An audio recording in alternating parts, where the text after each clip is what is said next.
Здравствуйте! Межсезонье – период повышенной заболеваемости ОРЗ. Добрый день! Меня зовут Елена Писарева, я врач-педиатр. Сегодня я вам расскажу, что делать, если ваш ребенок заболел ОРЗ и как к этому относиться. Во-первых, разберемся в понятиях. Родители часто путают понятие ОРЗ и ОРВИ. ОРЗ – острое респираторное заболевание. ОРВИ – острая респираторная вирусная инфекция. Это абсолютно одно и то же. ОРЗ – это заболевание, которое вызывается вирусами и поражает слизистые оболочки респираторного и дыхательного тракта. Что же делать, если ваш ребенок заболел ОРЗ?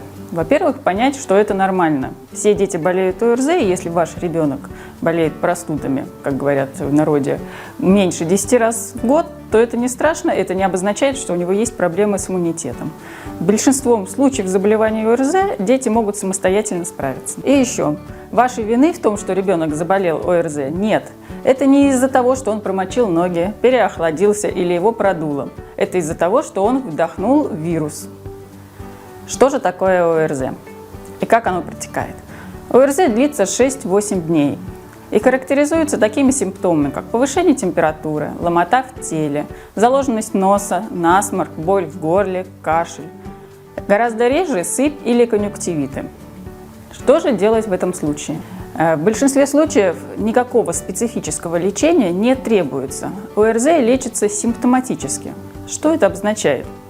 Если мы видим температуру, значит мы сбиваем температуру. О том, как и когда правильно сбивать температуру, вы можете посмотреть отдельное видео на нашем канале. Если мы видим насморк, мы лечим насморк. Болит горло, лечим горло. Не нужно давать детям никаких иммуномодуляторов и противовирусных препаратов. Их эффективность пока еще не доказана, а отдаленные последствия на организм до конца не изучены. Как же мы лечим ОРЗ? Не нужно применять большого количества препаратов. В большинстве случаев необходимо создать правильную среду для ребенка, а именно часто проветривать помещение, увлажнять воздух, давать ребенку обильное частое питье. Какие средства мы применяем? Во-первых, это солевые растворы для промывания носа.